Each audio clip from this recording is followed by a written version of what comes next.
Welcome to Black Belt Beauty Radio. Get ready. It's time to rise. Jay, thank you so much. I have been looking forward to having this conversation with you for quite some time now. So thank you for being here. Yeah, excited to be here. Yeah. So, maybe 3 years ago, so I'm an athlete, not competitive, although this year I'm actually going to have fun entering some sprinting masters competition, just because why not, Why not? Live life, do it. Right, exactly. And, as an athlete, just someone who really values living long and strong, right? I'm 44, I'll be 45 this year. And athleticism is something that is really important to me to maintain for as long as I can, in the strongest of ways throughout my life. And so, being the geek that I am, biology, neuroscience, nutrigenomics, biofeedback is really important. And when I started to dive into HRV, it was like this whole other, well, first of all, really intrigued by what HRV is. And then I started to deep dive and, I wore the Oura ring and started to think about, how do I, increase my HRV? And so I know that this is a big part of the conversation with you. So I really want to tease out, let's start with what is HRV? Yeah, I'm glad you came across the world of HRV. It's a very fun one. It's one of those though, like once you start kind of digging down or like tracking down the rabbit trail, like you can get really immersed and enmeshed in the world, but in all good ways. But for some people, I will say that it's maybe in not so good ways because it's a metric that I think it's just really confusing. It's one that a lot of people don't fully understand. And so I like to be the one to explain it, dispel myths, and then just make it useful. Like I think that biometrics are completely useless if we're not putting them to use. Yeah. So I'd love to kind of chat about that. But, heart rate variability has become ubiquitous, right? It is in every single wearable. You mentioned Oura, you've got Whoop and Garmin and Fitbit and Apple Watch. Like everyone has HRV now. And so I like to kind of start off by kind of telling people what it is and what it isn't, and then relate it to something that they already know. So everybody understands, I think, intuitively what heart rate is. It's not a very difficult one to understand. So like if you look down at like your Garmin or your Apple Watch, and let's say you see your heart rate is at 60 beats per minute. Well, what that means is that on average, if we took a 60-second window, your heart beats 60 times in that window. So then we could say, okay, 60 seconds equals a minute. And if my heartbeat is 60 beats per minute, that means that every single 1 second, my heart was beating. So a second in between each heartbeat, and there we go, 60 beats per minute.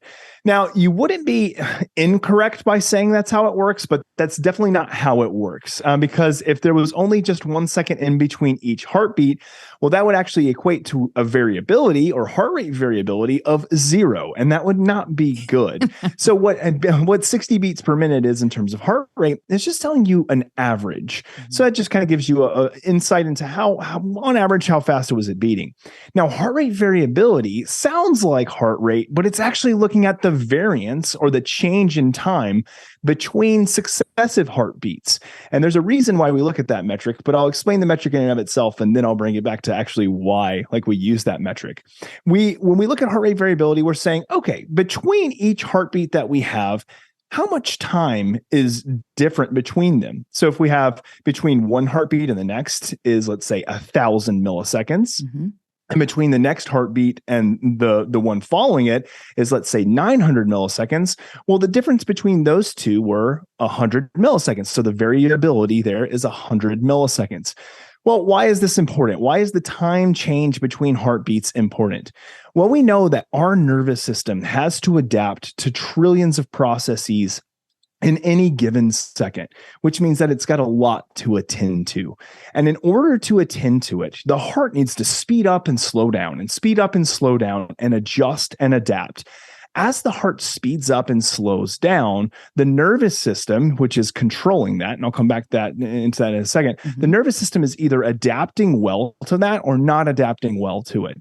But the change across time is causing a lot of variability in your heart rate or heart rate variability. This is a good thing. This is what we want to have happen. So someone who has a higher heart rate variability, that is about adaptability. It's adjusting to what life is throwing at you, whether it's internal stressors, psychological, or external stressors, things that are more physiological, which can also affect us, obviously, internally.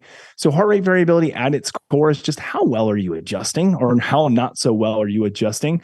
I tell people that my definition for heart rate variability, it's the single greatest non-invasive proxy that we have for examining the dynamic changes that are occurring in our autonomic nervous system. In other words, how well are we adapting to stress, or how not so well are we adapting to stress? And we use that number as a directional guide. So when people think about heart rate variability, I want them to think about adaptability. And adaptability can be psychological adaptability. I'm doing well, I'm relaxed. It can be recovery on the athletic and performance side. It can really mean a lot of things, but really what we're looking for here is how well are we adapting, or how not so well are we adapting? Yeah, that's such a great explanation. Thank you for that. And I do love that you truly do help to demystify a lot, because you're right. There is so much conversation now around HRV, and it's interesting because it's one of those metrics where I think it could really psych an individual out. Whoa, like my numbers are low. I mean, I've been there, and I'm like, wait a second, why am I not at 100? And so I think that it's really valuable to have you be someone who, says, just organizes it a bit and puts some truth to what, how we should be paying attention to HRV. And that's actually a good segue into that question, because that is something that I wanted to ask you. How should we, obviously everybody's individual, but what would be the best ways for us to look at our HRV and not be, psyched out by, the number's not 100. And I heard that 100 is, showing that I'm recovering really well. Yeah. The thing about HRV that I think is so confusing is that unlike many of the other metrics, we don't have what's called a normative basis of comparison. So let's take a couple of metrics where we do have a comparative base. Blood pressure is easy one. So we have these thresholds, right? 130 over 80 or 140 over 90. It's like once you get to that threshold, we say this person has high blood pressure or they have hypertension. Underneath that, they're good. Like they're within a quote unquote normal range. Another one, not a great metric, but one that we do have a quote normative comparison for is body mass index, or BMI. Again, not a really good one, but one that we do have a comparison. If we look at other panels like cholesterol panels and other blood lipid panels, a lot of these times, like we have these reference ranges. Well, heart rate variability doesn't work like that. And I'll explain why here in just a second. But it's if we try to compare, like if I can compare, my blood pressure, let's say if mine is 120 over 65 and then the person next to me is 150 over 100. Well, we have two ways of kind of comparing each other. We have this person who is hypertensive, and we have this person who is normal. Heart rate variability, again, doesn't fit into those nice little boxes. So if for instance, like if you get an Oura Ring or a Whoop or something, and you're looking at the overnight heart rate variability, and you see that your heart rate variability is 25 milliseconds, and then someone you see on Instagram posts and theirs is 140, you're like, what the fuck? Like, are you kidding me? Like, I'm gonna die. And like, well, I'll tell you, Roxanne, like so many people email me about this, right? And they're just so scared. And they're like, they literally are like, Dr. J, am I going to have a heart attack? Like I saw, you post about like, a score, and I saw that yours was like 100% like greater than mine. To like, I'm so nervous and scared. And I'm like, all right, let's take a step back. Let's take a step back. Because I think a lot of people, the one thing that I get is like, is my HRV too low, or I have bad HRV or low HRV? And the one thing I say is that, can your HRV be low? And the answer to that is yes, but it's always low relative to you. And the reason being here, and this is where it gets a little complex, but also I think kind of easy to understand. It's just harder for people to wrap their minds around, is that heart rate variability has so many influencers in terms of like what actually shifts that number or what it results in a baseline number, that we can't compare apples between each other. It's not apples to apples, it's apples to oranges. Yeah. Like that's because we have the role of genetics. We have the role of height, of gender even. Men typically have a higher heart rate variability than women.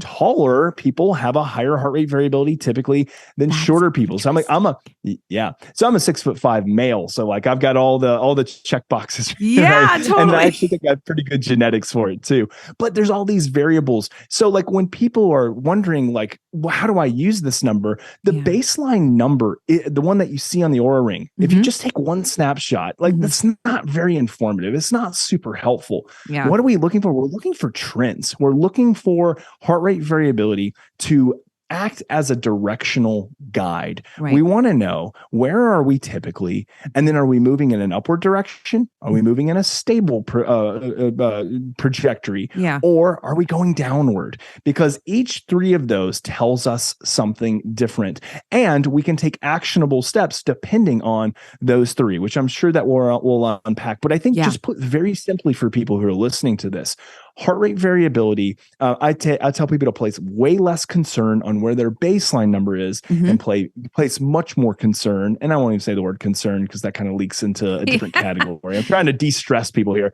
but be more attentive to the direction. And use it as a guide. Yeah, no, I think that's so helpful because again, all you hear about is how HRV is the metric that's determining your lifespan. So it's like, wait a second, why am I so low? And I do love that, you point out that there's so many different variables that are affecting your HRV. I mean, I can say as a woman, I know, the menstrual cycle certainly impacts, and that's something that I've had to first of all, like I started noticing the trends around ovulation and then right before menstruation, right? And I could, because I was doing what you just said, is really kind of zooming out and looking every month like, oh, okay, it seems to do this around, these specific periods, right? And then Dr. Stacy Sims, who's amazing, she's talked about it and that's been very helpful as well. But I do think, that there's so many variables. One that I really want to ask you about specifically is nutrition. Can we talk about that's because I'm an advocate. My community knows, I don't prescribe, anyone's diet. I just, it's like we all really know what to do at this point for the most part, right? Eat clean, whole foods, right? And I see foods that are more toxic to be stressors in the body. So I can imagine.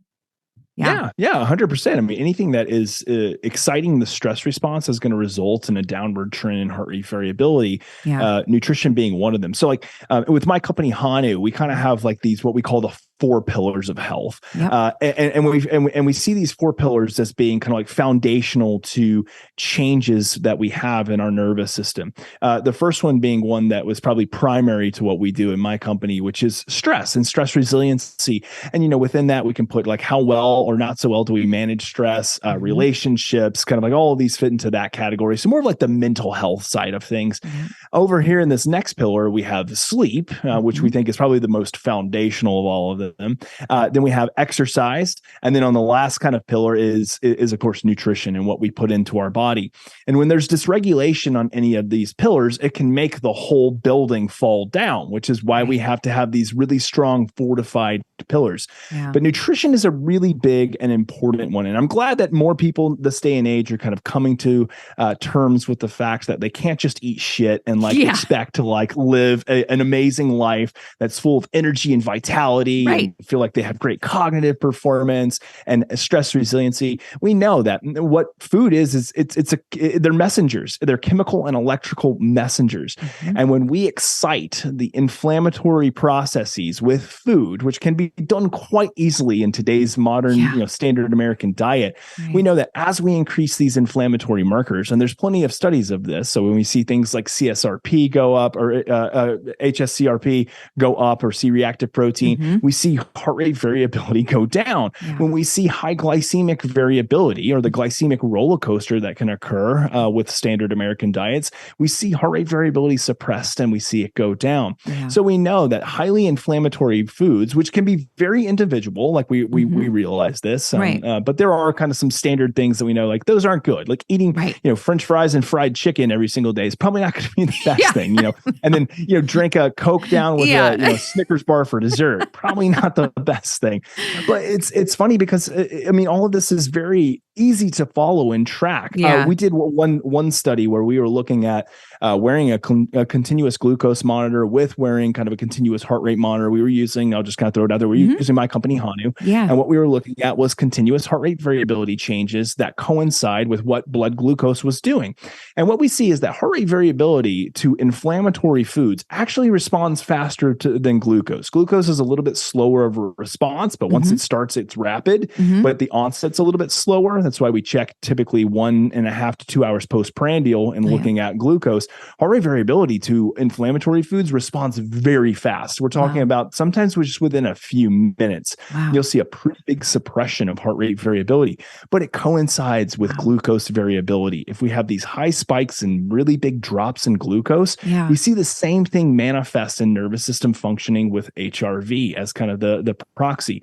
So I tell people, it's like, I love wearing them in conjunction, like a continuous heart rate monitor and glucose monitor, but really, like, you see them kind of in both. Like, stress affects glucose and cortisol output, and food that we eat will affect those hormones and those processes as well. So nutrition is paramount, and finding kind of those things. We refer a lot of people to the company Wiles Health because they do like genomics testing and nutritional profiles and create protocols. And what we see is that, different people respond differently to different foods depending on their genetic makeup. And we see this manifest in changes in the nervous system pretty easily. It's very identifiable. No, thank you for explaining that. Growing up, I ate a mix of the standard American diet. It was the 80s, right? And then home cooked meals, but my parents worked, and, I think it was like 1999 where I stopped all fast food and soda, right? And then since then it's been, I've just developed a very protein forward, whole food based diet that really supports vitality, right? And I love that you have a strong psychology background. I really see psychology, biology, they work together, right? Right. And interconnected. They're interconnected, right? And so, I often refer to my food as good mood food. I'm like, yeah, okay, well, my natural disposition is to be, I'm optimistic and I'm, more of a cheerful person, but I actually know I can measure my psychological states, like the difference of, and it's been so long, obviously, but back when I used to not have, nutritious foods that were really supporting vitality, and had more, inflammatory foods and things as such, the resilience of my psychological states, like that is all impacted. And stress is a big part of that, right? So I think it's just so important. One of my goals with having you on the show, outside of just getting very nuanced and teasing this information out, is like, look, everyone's fucking stressed. And I do want to talk, I would love for you to explain the difference between eustress and distress, because obviously stress is healthy in so many ways, but we need to differentiate that stress. But the reality of the times that we're living in is like, people just have are just in like chronic stress, don't have real tools or aren't accessing tools. There's certainly tools, right? To manage their stress levels. So, understanding HRV is not just, for someone like myself who's a science geek and an athlete. It's like, well, no, it's a marker that's going to help you, and not just people who are interested in longevity, but just learn how to manage your stress levels to see where you're at. So that this, conversation is really important, because the more stressed we are, and you can speak to this, on a whole nother level, but, we're not going to be able to show up and perform our best because we're not going to feel our best, right? And so if we want to be living from our highest self and be self-actualized, well, managing our stress becomes vital in this process. Yeah, no, it is 100%. it's funny because in the health and wellness scene, and then in just the mass kind of consumer market, if you will, or just kind of like worldwide even, is that we really go after the stuff sometimes it's really sexy. So it's like we look at like making health changes. It's like, yeah, let's make the nutritional changes. Let's make the cool exercise changes and get a coach. Let's, make sure that we buy all these really cool tech things for sleep and for, biohacking and health optimization. And then when it comes to stress, it's like, oh, acknowledge it. Yeah, it's not a good thing. We should get it out of our lives. It's kind of like all the stuff that I hear from a lot of people, but it's like not super sexy, or it's stigmatized, and it's like, oh, well, yeah, it's stress. It's just what everybody deals with, which is true. Like, an inevitable part of life is that we're going to experience pain and stress. Like, it's always going to happen. And the more we try to avoid that, the more it's going to compound. Truly. And then we're either going to explode or we're going to implode. Like, trying to just like avoid stress, avoid kind of negative thinking, avoid all of those things. It doesn't work. However, if we utilize stress to our advantage, because I would argue as a psychologist that stress is inherently good. I wouldn't argue that it's not inherently bad. If we learn how to recognize it and create a mindset of using it, and then learning how to control the body's response and the mind's response, then I think it's going to be more advantageous. So back to this kind of idea that I think stress is inevitably good. Well, if we think, what is stress at its core? Well, stress is a warning sign. That's all stress is. And the reason we have evolved to have this warning sign is so that we can self-preserve, so that we can live and we can pass our genetic code down. If we never became stressed, which I hear a lot of people say, I just want to never be stressed again. I'm like, no, you don't. You really do want to be stressed. like you don't want to be stressed. Like, if you walk out into the middle of a road and cars are flying by, if you're not stressed about what could happen or don't care, well, you try doing that in the middle of New York City. Boom, you're gone. Yeah, totally. Like, you have to have that. Like, it's going to be life preserving. Right. So it's not the acute stress that's a bad thing. That gets you going. That helps you to fight. That helps you to flee. That helps you to actually perform better. But it's the chronic stuff that compounds, especially when we get into our heads. That's like, oh no, drive forward, do what I got to do. Like, stress is not going to impact me. It's all this kind of like active avoidance that we do that causes this all to build. And it's not until sometimes people are measuring with their, their aura, their whoop, or their Hanu, or whatever, that they're now saying, oh goodness, I didn't realize like how dysregulated my nervous system was. I've been feeding myself this lie that all my shit's together, that I'm okay. Turns out not so much. Like, we've got some problems here. And so I think a lot of it, honestly, is just, it's education, and it's becoming more self-aware as to how we can leverage and use stress to our advantage to perform better. And then how we can learn to control the nervous system with our own volition at will when it's significantly impacting us in a negative fashion. So a lot of it is just, it's learning those things. It's creating better self-awareness so that we can learn how to better self-regulate. Yeah. And what would you say, working out, training, that's a form of stress, right? Hormesis. Yeah. Is eustress, eustress and hormesis the same thing? Is that essentially? Yeah, I would say there's a lot of overlap. In psychology, we're really good about like just adding in a shit ton of vernacular where people are like, what? Like, what does that word mean? But yeah, eustress. So basically, there's kind of like two forms of stress, right? There's distress, which I think most people are very familiar with. It's kind of like, oh man, the weight of the world, holy shit. Right. And then there's the other form, which is eustress. And eustress is like performance-based stress. It's the thing that gets you up and gets going. I do a lot of work with professional athletes, and we use what's called like this, the law, it's called the Yerkes-Dodson law. It's basically a U-shaped curve. And what we have over here on the Y-axis is stress, and on the X-axis is performance. And what happens is that we know if there is really low stress, then performance typically is going to be impaired. But as stress goes up, performance goes up. Only to a point, though. There's a point, though, when stress gets too high, and then the downward part of the curve starts and performance goes down. Because when it's really interesting how stress works. a solid level of stress or a bit of eustress, it actually gets the peripheries open. We see wide, panoramic, like we're taking it all in. Right. We're very sharp between the ears. And so that's a good form of stress. But then when stress gets too high, it's like when the dial goes up to a little bit too far, everything starts to pan in and we get tunnel vision and we can't think straight. Right. So it's just finding that happy medium, which is why I tell people leverage stress, use it for good. What we just don't want to do is get on the opposite side of that curve, which typically happens when we're not learning how to funnel the stress and then we're not regulating it the way we should be. Well, what would be a couple of ways that, any individual could start? So meaning like not necessarily having to be like some pro athlete or, just our everyday individual can start to implement some tools or activities that would, support them to manage their stress levels better. Yeah. So it's funny because a lot of the times the tools that I provide to people, they're like, really, that's it? And I'm like, yeah, it's not that difficult. Like it's not that difficult.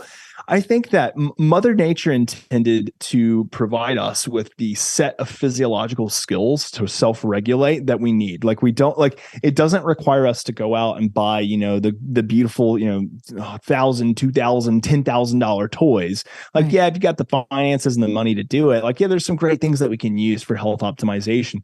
But the single greatest way to control the nervous system is through the body. And what I mean by that is through breathing, something that we do all the time.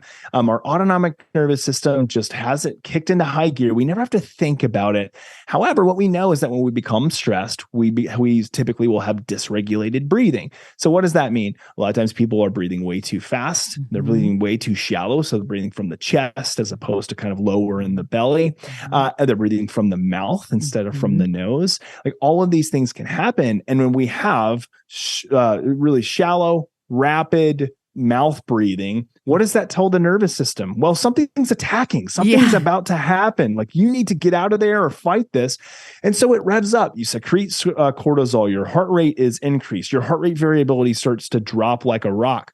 So if we just make the simple shift of nasal breathing, breathing low and slow from the diaphragm, we increase a process. This is a natural arrhythmia that occurs. And why it's called arrhythmia is because it's without rhythm, which is what we want. It's not AFib. It's not like atrial fibrillation.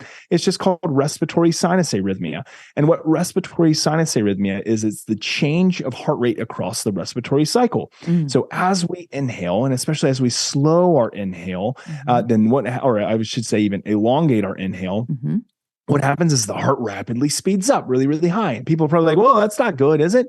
Actually, it is, because as we exhale on the back end side, we speed the heart up really fast with a slow inhale, and then we slow it way down with the exhale. We extend it really far out. Once we do that, that really big change in heart rate across the respiratory cycle, that uses a pathway from your vagus nerve, the 10th cranial nerve, that sends a signal to the brain to slow down and relax. And so why does it do this? Well, the reason it does it is because, and this is another thing, again, why the body has built such beautiful mechanisms for self-regulation. The reason this happens, if we're slowing and changing our physiology, we have a lot of physiological changes that I just mentioned. But the other thing is, from a psychological perspective, I would argue this is from an evolutionary perspective, is that we would not be slowing down our breathing unless we were in a place that is safe and secure. Because if you're getting chased, right? If you're getting chased by a mountain lion, you have no reason to do that. You better huff and puff and get out of there. Do whatever you can. But if the mountain lion's not chasing you and you're slowing your breathing down, your brain says, oh yeah, like you're in a safe, secure spot. Let me slow that heart rate down. You see the inflation of heart rate variability, and people just feel a general sense of relaxation when that happens. Now, a lot of people don't even realize how dysregulated their nervous system is until they start to regulate it. It's kind of like that thing of like, I didn't realize how bad I felt until I felt good. Totally. That happens here as well. So, Yeah. so there's a lot of other things, but I will say that my number one go-to that anybody can do, it's always accessible. You don't need any crazy fancy technology to do it. It's just simply becoming self-aware of your body going into stress and then utilizing your breathing as a direct signaling mechanism to slow your nervous system down. Yeah, it's so cool. I think I've read that, it's your diaphragm, like your lung, they're the only organs that you can actually control by your mind, right? Like in our body. And I'm pretty sure, I mean, you like you said, you have access at any time. You don't need to do anything except just pause and talk to your body and, through your breath work. I'm a huge fan of heart coherence breath work, and it's something I do every morning. And I certainly feel the difference. Also, I love the psychological side. Huberman's like the double inhale, exhale. Yeah.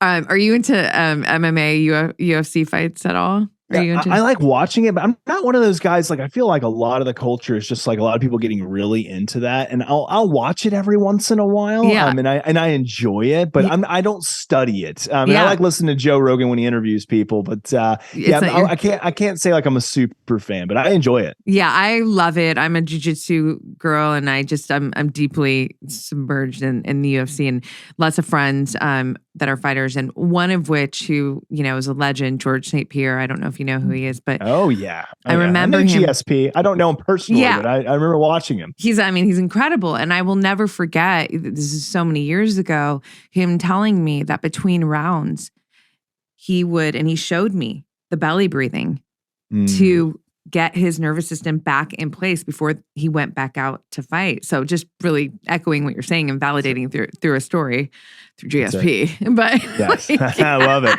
You just wanted to name drop. No, actually, I never have. I don't even do that here. Awesome. But yeah, it is. I'm joking. It's the truth. So who would you say this? I mean, it's kind of a very obvious question, but I just would like you to answer it. I love softballs. Just throw up a softball for you. Exactly.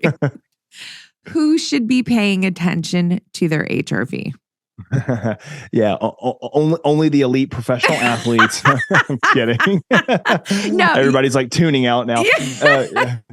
So, the thing is those, and maybe it's even I don't think I've ever responded to this question this way, but I am going to. I would say those who understand what they're looking at. And the reason I say this is because so many people don't understand it, and it makes them worried, and then they become anxious. Guess what happens to your heart rate variability when you become anxious? It sinks like a rock. So I think that, it's hard, because back to one of the first things I said on this podcast, heart rate variability as a metric is ubiquitous. Like, it's everywhere. It's on every wearable. Right. So people do need to educate themselves and understand what they're looking for, and understand that, when they have that dinner, that night with their, significant other who's wearing an Oura ring, that comparing their HRV to their spouse's or significant other's HRV is not a good idea. Like, it's just, there's no merit to that. Yeah. Compare your sleep scores, whatever. I don't care, but not HRV. Competitive. Your HRV. Right, just do whatever. Now, can you compete like in terms of like stress resiliency? Like, sure, like, but not HRV. So what I would say is that people should understand what it means, and then the way they should use it as a directional guide. The one thing that I haven't mentioned yet, which is something that I say a lot when I do podcasts, is that people aren't looking for a quote unquote high HRV or a low HRV. They're looking for a normal HRV, and normal means stable. Like, when HRV is going in an upward direction, that is typically giving us signs that the nervous system is recovering well. But there's some caveats to that, because we can actually see that when heart rate variability starts to go up, so let's say we see an inflated heart rate variability, but we also see an inflated or increased heart rate. Well, that actually means that the person is having a very difficult time recovering, and they're overexhausted. And so the nervous system is trying to kick into high gear to help recover, but the heart rate is still staying high. So that's like an example of like using it outside of its context, because if you just saw heart rate variability go up, but you weren't paying attention to heart rate is also up higher, then you would have kind of missed the picture there. So that's one thing. And then there are times where we expect to see a low heart rate variability. So I work with a lot of, again, athletes. Yeah. So these are individuals who are training hardcore. Yeah. My biggest offenders, and I'm going to call them all out right now because I've worked with plenty of these individuals. They're my CrossFitters. Like my CrossFitters are the worst. I can imagine. I get so many emails from CrossFitters like, my HRV is awful. And I'm like, it's probably because you're doing HIIT for like 5 hours a day, every day. Like, your nervous system's like cranking way too hard. So I was working with a CrossFit athlete who was training for the games. And like, he's like, his heart rate variability started off at like around 70 when he was working with me. And it was like the next month it was 60. And I was like, dude, you're overtraining, like you're overreaching. He's like, well, it's for the games. It's for the games. The next thing we know, the next month was 50 and it just kept dropping like 10 milliseconds. And I finally told him, I was like, bro, like you're going to get hurt. Like the numbers are very clear. You're going to get hurt if you keep doing this because your nervous system is like, it's having a hard time. Yeah. What happened? The dude got hurt and missed the CrossFit games because of this. And so I'm like, you've got to use it as a directional guide. So really, when we see a stable HRV, when HRV is staying stable, that's normal. That is good. In an upward direction, it's typically that person's recovering really well. They're doing pretty well from a nervous system functioning perspective. But look at things like heart rate. If heart rate's starting to elevate, then that actually means that they're overtraining. Their body's overcompensating by trying to help out. So you got to be careful. If we see the trend going down, then it's back to my CrossFit buddy who I was just talking about, who they're probably overreaching, they're probably overtraining, or it's that, crazy executive that's burning, the candle at both ends. And they're just wiped out and their HRV is trending down. So it's just knowing how to use it. And I think everybody can benefit from it. It is a scary metric in one sense, in that it's a very complex metric, but it's also easy to understand if people don't think about the number, they think about the direction of the number. I think that's more in line with what the science is showing us is the most important value that heart rate variability has. It could be that 5-10 years from now, we find out, no, there's like a threshold, like 25 milliseconds is where you should be. And if you're not above that, like you're going to die. And I don't know. Yeah, right. We might get something like that. It could be. I doubt it, but we might. So for right now, the science is telling us this is a great directional guide. And I use it, and I'm sure we'll talk about it a lot, or talk about it at least here in a second. But the other way to use heart rate variability is in a biofeedback type of setting. So actually using it during a breathwork practice or a biofeedback session. And I can explain all the reasons why, but I wanted to make sure I answered your question. Thank you. And I'm wondering if it'll overlap to a question because I really actually want to ask you about your company, Hanu, because again, I wear an Oura ring. I also wear a Fitbit, but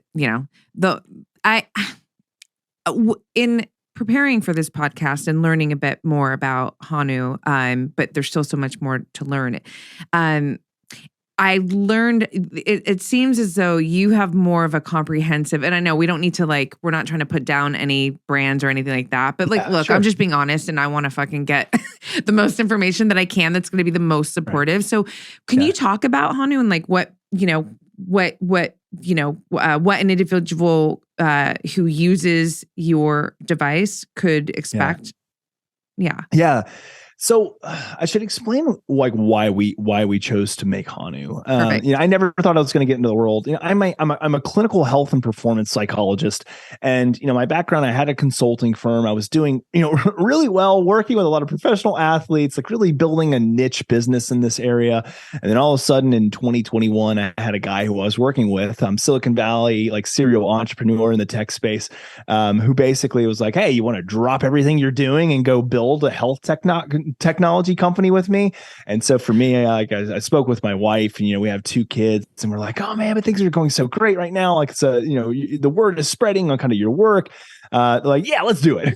So we dropped everything and decided to do it, and we've been on that journey. So we founded Hanu back in 2021, and the reason we founded Hanu is because we saw a gap in the market.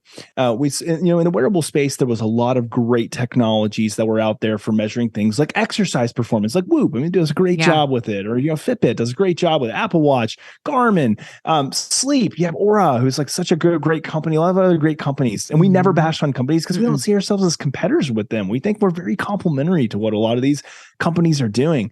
And we saw in the market of nutrition management, CGMs were becoming great. And you had companies like Levels Health and Signos and NutriSense all doing really well and, making a lot of great products.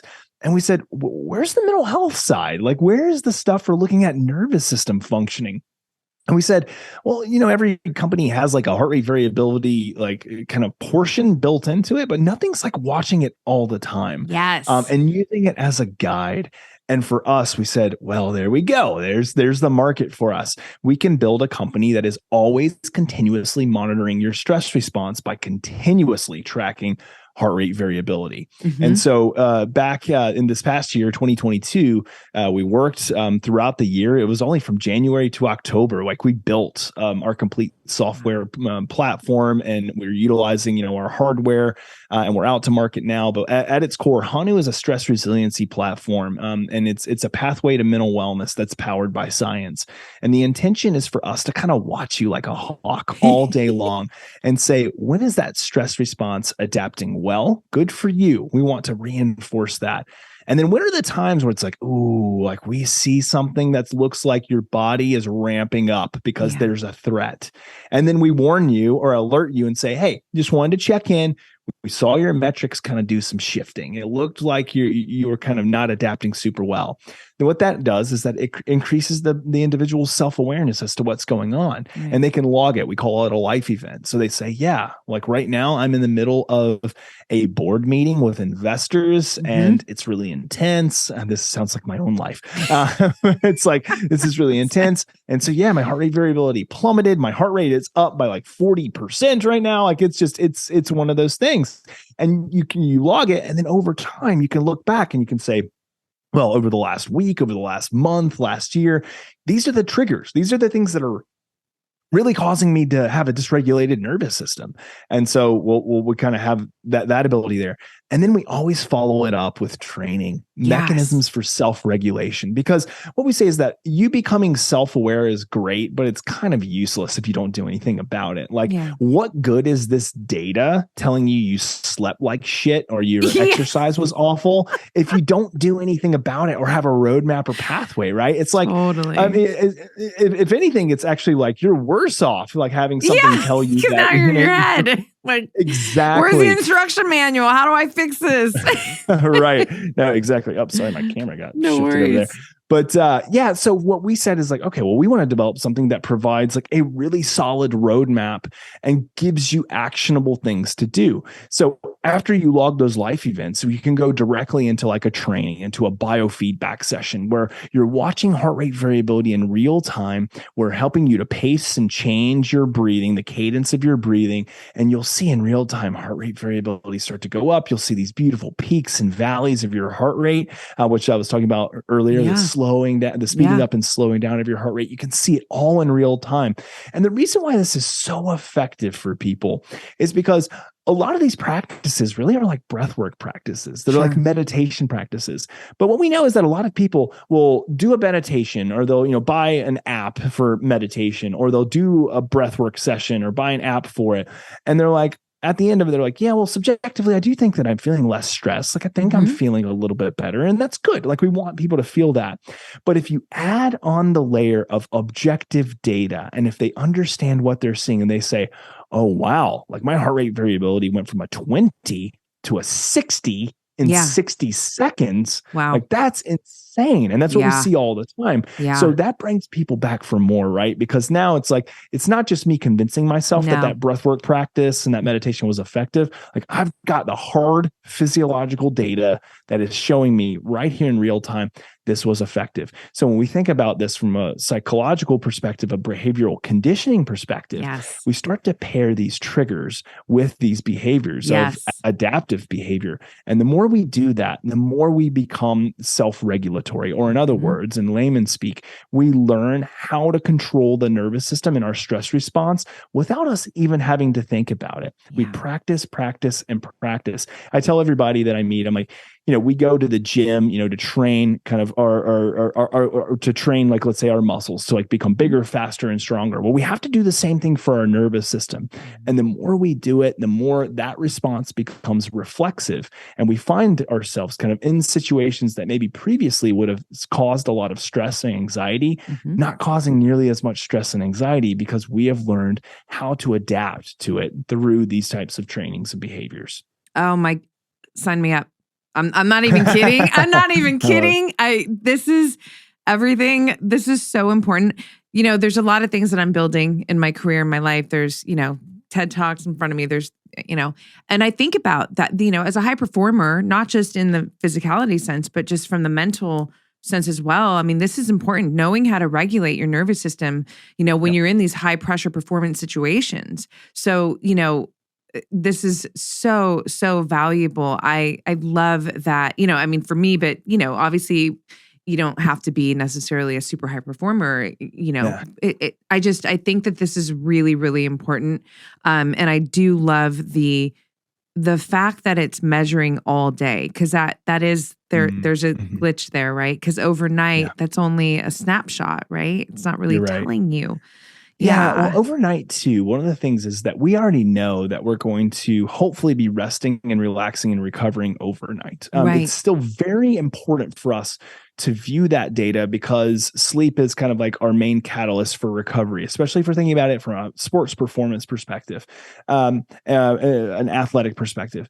The great component about it throughout the day is that so many people, and this doesn't even matter if you're a hard charger, professional athlete, elite executive, or if you're just kind of the everyday individual, we don't understand and catch all of the compounding stress that's occurring throughout the day. We kind of just push it to the side. We say we're going to deal with it later. And the next thing we know, we get home and we either explode on our family, or we, we shoot the bird at somebody on the commute home. Like all these things come out, right? And it's really detrimental to our health, to our relationships, to our psychological well-being.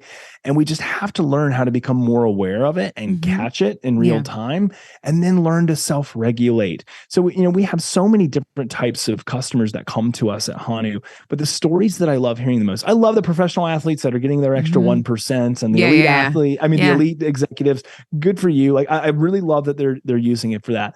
But the ones that really like get me up in the morning and like have me kind of just elated to do this job, it's like the single mom who's like working her ass off, and like, she's having to feed 2 or 3 kids, and she's working, crazy hours a week.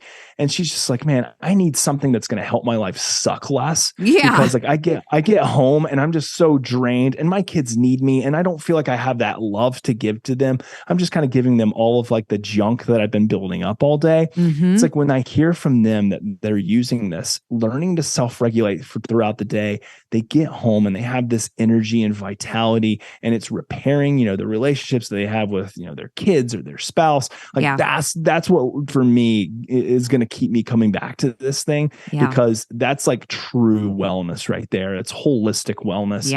And so it's those stories again that like we're really looking to build. And we're a brand new company, so for us, like we're at our infancy. Like we hope to continue to broaden this out, just to be extremely directive and helpful to people, and understanding like what is impacting my mental well-being, how is it impacting my nervous system and well-being, and then what can I do about it? It's just so that I can live a life that is full of joy and peace and contentment, because I think a lot of us need that now. Well, that's exactly why I was like, I have to get him on the show, because again, like everyone's stressed, and I'm with you. Like the story of the single mom there's so many, individuals, with different walks of life listening to the show. But, knowing how to manage your nervous system is a power move universally.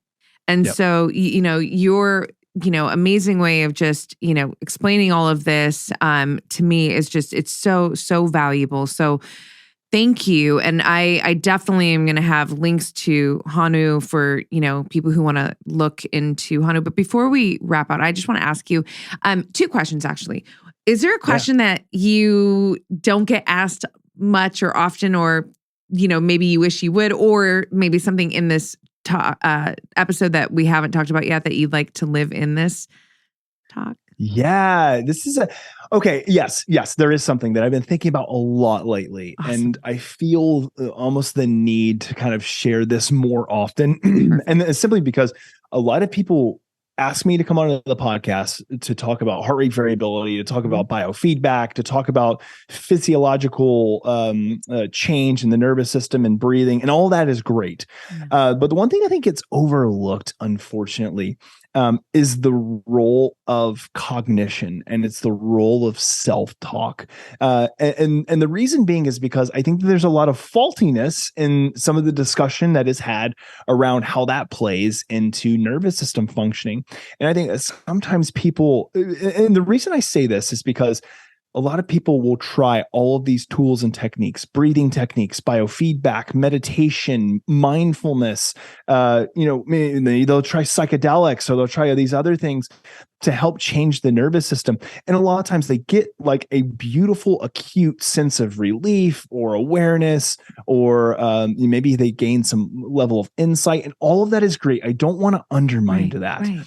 But I think the one thing that gets skipped over is this role of like the internal dictator that people have, and how even if you change all of your physiological response, if you gain better insight, is that if we don't help to learn to recognize that nasty internal dictator that we have, then I think that we can be missing something huge. The one thing that gets passed around too often, and this is in modern psychology, pop psychology, and even in psychotherapy, is this idea that if we have some faulty negative thinking, that we need to replace it with some type of positive thinking. And I think that there's a lot of good intent behind that, but I don't think it's realistic, because what we really need is to learn more acceptance. And what I mean by acceptance, I mean reception. So if I were to give you something, and I let's say give you a brand new iPhone, and I say, here you go, Roxanne, is a brand new iPhone. Will you accept this? I'm not asking you, will you tolerate this? Will you change this? I'm saying, will you receive this? And so when we think about the internal dictator, which is that kind of nasty, little demon that's always talking, telling you that you'll never live up, like things are always bad, you're just this big ball of anxiety, everything's gone to shit. When we hear that, a lot of times, if we try to replace it with positive thinking, I think we do ourselves a disservice. And instead, I really like this whole notion of accepting it and being with it. Not saying this is who I am, I'm going to tolerate it and just allow it to be. But instead of pushing it aside, is learning to feel that emotion, learning to listen to that cognition instead of just saying, I'm going to push it away. Because what we found is that more mindfulness-based approach, that more acceptance approach, can actually significantly change the way our nervous system responds. And and when the internal dictator starts to get going, that in and of itself, cognition alone, can increase heart rate. It can increase cortisol output, increase epinephrine, norepinephrine output. It can change our physiological breathing patterns. It can change our cardiovascular system. So what I always tell people is learn to be more aware and present in the moment to that internal dictator. And instead of just saying, hey, I'm going to say everything he's telling me, I'm just going to spin it for the positive, is saying, let me just kind of listen to it non-judgmentally, almost like I'm going to pull myself backwards as if I'm observing it. And what we find is that when we pull ourselves back and we start to observe our thoughts instead of judge our thoughts or praise our thoughts, they tend not to have as much weight to them. We kind of look at them, we're just kind of like, oh, these are just words. They're just words. Like, that's all it is, just language. And so that's the one thing that I put in there that a lot of people don't ask me about and I don't get to talk about. But I feel like I need to, I feel like that's a necessity for me to address the component of cognition in this discussion. So good. Thank you so much for sharing. I mean, you're literally speaking to the core of my work. My work is centered in self-mastery, and I often talk about, well, a lot of things related, but just to make it simple, specifically with what you were just saying, it's to be the student of self. Right. And to be a true student of self, we have to be more curious and look, from that objective lens, which isn't easy because we're so used to being more judgmental. And so like in a real life moment for me, when that voice comes in and is trying to bully me, it's like sometimes literally, and I speak out loud, right? There's a lot of power, I think, in speaking out loud to yourself, but I'll be like, yeah, no thanks. I don't need that right now. It just neutralizes the situation because I'm not, like you said, I'm not trying to, go away. It's not really how I feel or what, Yes. But I'm just like, I'm not even going to give you attention. I mean, It's I not know very you're helpful. right. Yeah, Exactly. Like, yeah, thanks, but no thanks, yeah. So I love that. I love that. It was such a, powerful insertion here. Thank you for that. And then Yeah, the last question, is there anything in the health space or any area of your life, or life in general, that's really lighting you up right now? Maybe something that you're working on. I mean, you've got a lot going on, but yeah, anything that's lighting you up specifically? Yeah, outside of the obvious Hanu, Yeah. and me loving kind of what we're doing, and we're really massively starting to integrate a lot of things into our platform, which is really exciting. Outside of that, there are a couple of things in the world of, I would say, more psychology and psychotherapy that are really exciting. I think a lot of people are becoming aware of kind of the role that psychedelics can play in assisted psychotherapy. So psychedelic assisted psychotherapy, which has passed laws in a couple of states, Oregon, Washington's about to pass it as well, is really fascinating, especially for the role that it can play in PTSD, that it can play in depression, anxiety. I'm really fascinated with that one. I also think in the health and wellness space, the other thing would be like genomics testing. Now, like they're doing like with Wild Health. It's like super interesting to me. The usage of AI in order to consolidate and start to piece the picture or piece the puzzle together. Yeah. That to me, I think will be the next largest frontier of healthcare in general, is utilizing AI as a mechanism to take all of the data and make more sense of it, because it's all being integrated with one another, and just kind of let out the cat out of the bag. That's what we're doing with Hanu, is we want to take in as much information as we can, use AI and machine learning to really start to interpret the data through a contextual lens, and then also provide just like pinpointed, like, this is what we think will be the best thing for you based on all the data that we see for your nervous system. So give it a try, and then we'll validate it. We'll see, is that good or not so good? And I think that will really help us to enhance the world of precision medicine. That's what precision medicine is, right? It's being precise to what works with that person. So those are the areas I'm super excited about. That's awesome. Thank you. Oh my goodness. Yeah. Thank you so much for sharing everything that you've shared, and honestly for everything that you're just doing in the world. You're a true contributor, and I'm so grateful, and I know that my audience is so grateful. So where do we send them to stay connected to you? Yeah, well, I appreciate the kind words. I truly do. Let's see. So a couple of different places. Check us out, hanuhealth.com. So Hanu is Hanu. And Hanu, by the way, is Hawaiian for breath. Oh, I thought well, wait. I think the turtle is, oh no, that's Honu.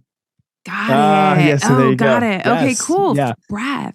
Yeah, Hawaiian for living breath. Yeah, amazing. which is core part of what we do. So we wanted to incorporate that in. So hanuhealth.com. You can find us on Instagram, Facebook, all the other social media platforms. So at Hanu Health, and then mine is at dr.jay Wiles is my Instagram handle. But everything I do now is kind of really out of Hanu Health. So we have a podcast, the Hanu Health podcast as well. So check us out, and we'd love to communicate with you.